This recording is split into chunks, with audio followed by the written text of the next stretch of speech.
I am not teaching, I am publicly learning. But hi and welcome to Learning for the Life in the UK test part 205, Sport part 2.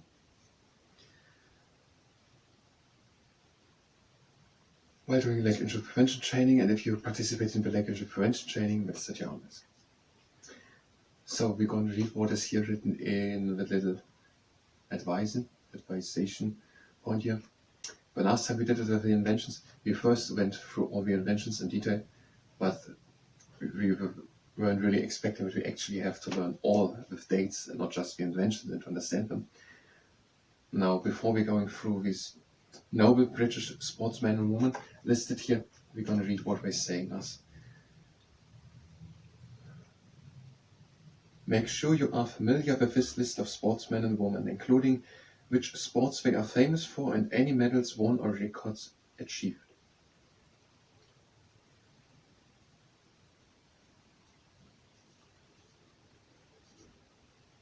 As I said with inventions, we're going to use it as a big opportunity to learn, and look how it goes.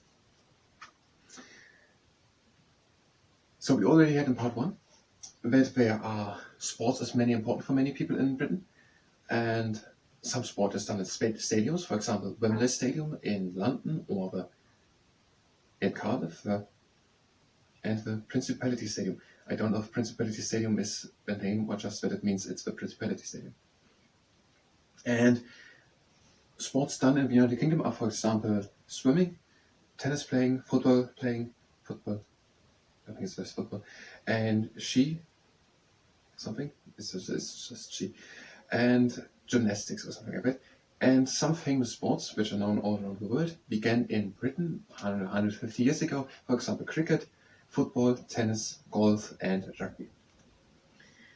The UK has hosted the Olympic Games on 3 occasions, in 1908, 1948, and in 2012. The main Olympic site for the 2012 Games was in Stratford, East London. The British team was very successful across a wide range of Olympic sports, finishing 3rd in the medal table. We're doing it completely. The Paralympic Games for 2012 were also hosted in London.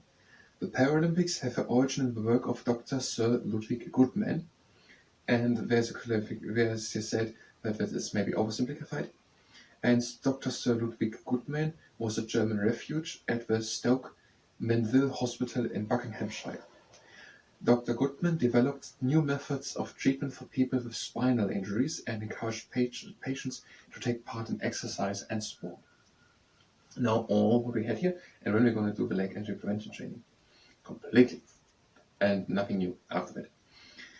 So, the Olympic Games is a very big sport event. Did we talk at one time about it? Yes, we did, by Dame Mary Peters. Dame Mary Peters, she went with her parents to Ireland when she was a child, and she was hardworking and won then sometime 1976 the gold medal in pentathlon, and she was working for tourism and tries to encourage people to do sport in Northern Ireland. And she got the title of being a dame in 2000 or so for this work. So the UK hosted the Olympic Games. The Olympic Games are a very big sport event, and there are, I think, actually thousands of athletes coming together to one place. 3 times was in London, I guess, the other 2 times also in London. And they're coming there and they're doing these competitions. Some people are playing football, some people are playing tennis, many people are swimming, but there are very more disciplines, as I said, with the pentathlon, I think was it. The throwing a ball, running in completely different disciplines, running in teams, and also aerobic, or so I don't know, it's 200 or so at least main groups of sports, and then they have again subcategories, so I don't know. It's a very big sport event. Thousands of athletes are coming, and it has a big media coverage, and I don't know how many, but maybe even millions of fans coming, and it's watched all around the globe by people on television. So 3 times these Olympic Games was hosted in the United Kingdom. So they're having every 4 years these Olympic Games. And this was when we were in the United Kingdom, was in 1908, in 1948, and in 2012. And the 2012 ones was in Stratford in East London. And by this in 2012, the British team was successful. They were the third in the medal table. So the medal table is the people are there representing the country from which they are from, and there are many people from different countries. For example, from Great Britain or other countries. And when it's looked how many people of Great Britain had won how many gold medals, silver medals or bronze medals. So the best one in a sport discipline gets a gold medal, the second one with silver, the third one with bronze. And the United Kingdom was the country with the third most people were representing it. I don't know what one or two were, but other countries. And the British team was very successful with the third place of being the country of third most people winning a gold medal who were from the country Britain. And the Paralympic Games for 2012 were also hosted in London. That's always the case. The Paralympics are happening in the same place as the Olympics happening, and having the 2 weeks after the Olympics happened. And by the Paralympics, now there's the discipline of running the fastest, for example. But now there are some people who have lost a leg in an accident or through genetic or through a disease or something like that. And now they can't run as fast as people with 2 legs. And now there's another discipline by the Paralympics, but there are lots of people who don't have a leg are competing against each other. And by these Paralympics were there, and so there's been said who runs the fastest 100 meters, who does have only 1 leg. Basically, that is what it means. And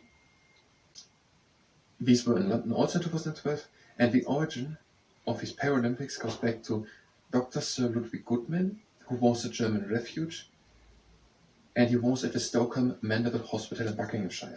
So in Buckinghamshire, there's a hospital, and that hospital is the Stoke Mandeville Hospital. And in that hospital, Dr.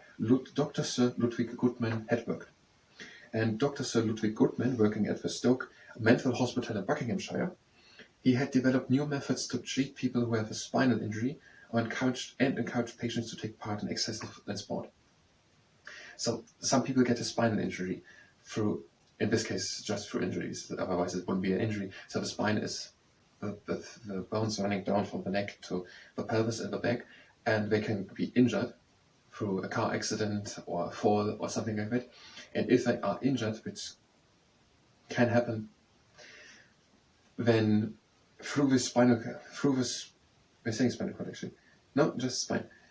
And through the spine, through these vertebrae, there in the middle basically is a hole, and through that hole there's the spinal cord going. And the spinal cord, there are all the nerves. So if you tap on your finger, you feel that you're tapping on your finger. And that has to happen somehow. So there are nerves in the finger, and these nerves are coming then all together from all fingers. You can feel on all your 10 fingers. And all these nerves are coming then to the body, and they're going through the spinal cord. And if there's just an injury to the spinal cord, so the vertebrae are sitting on top of each other in the spinal cord. And through all of them goes this, basically actually like a cable. And now the vertebrae, now if you break your leg, it's fixed together. But in the spinal cord, which is more or less also a bone, but consisting of multiple vertebrae, so these large size things, so on top of each other, and they are connected, they are strong together. But if there's an injury and they get disrupted in one way, and you break basically the bone in the back, then the nerves inside of it go also damaged. So if you just break your leg, just the bone is broken, it has to be fixed again, and if it properly holds, maybe with metal, with some steel, make it a bit harder together, then your leg basically works again.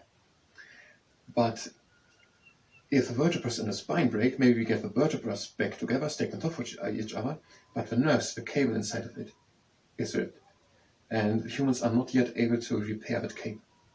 So there's nerves inside of it, a cable, and if that breaks or rips, we cannot fix that back together. And if that cable is ripped, you cannot feel when you put it in pressure onto your finger. And the deeper down it happens, the less you feel. If you're having an injury at the lower back, then you can't feel what's coming from the leg, and you cannot feel if you tap your leg, and you cannot also work. You need to have nerves that saying the leg should go up. And if it is blocked at that height, then you cannot move your legs, and you are disabled, and you cannot work your legs, and you cannot run anymore. So there are now Paralympics where lots of people who cannot move their legs can work together, can have a competition, and we're having no wheelchairs, and we are, when competing, who can drive the fastest 100 meters. And if the injury is higher at the spinal cord, then more is affected. So the nerves from the leg are coming early into the spinal cord, already here. So if the spinal cord is disrupted at here, then you can't feel what is in the leg, but from the arm you can still feel because the nerves of the arm are coming here somewhere into the spinal cord. Now if you injure your spinal cord up here at the neck, and the nerves are coming here into the spinal cord here, and up there is the break, you cannot even move your arms. So spinal injuries are very serious, and many people are working on treating them since many decades, but yet there's no cure for an injury at the spinal cord. So people should be careful what sports they're doing, what they're doing, and also what diseases might can do it. And maybe there's looked for if maybe some genetic things, genetics can also cause that, if maybe some behavior during the pregnancy, or if something can cause that. But the main thing basically which can be done by living people, what we know of, is to be careful with car accidents, not to drive too fast, wear helmets when bicycling and so on. Because if that bone breaks in the back, that is, for the people affected and also their loved ones, a very big challenge. And our Dr. Sir Ludwig Luttmann worked on how can we maybe treat these spinal injuries so that the people can have a life and dignity. And he also encouraged patients to take part in exercise and sports. Maybe all, and not just spinal injuries, because if people have spinal injuries, let's say here, and they cannot move their back, they cannot do running sports, but they can do still other types of sports, and they should do them because then the blood flow keeps active, and there are many things which should be done. I don't know that much about them, and I don't want to get into details, but without further warning.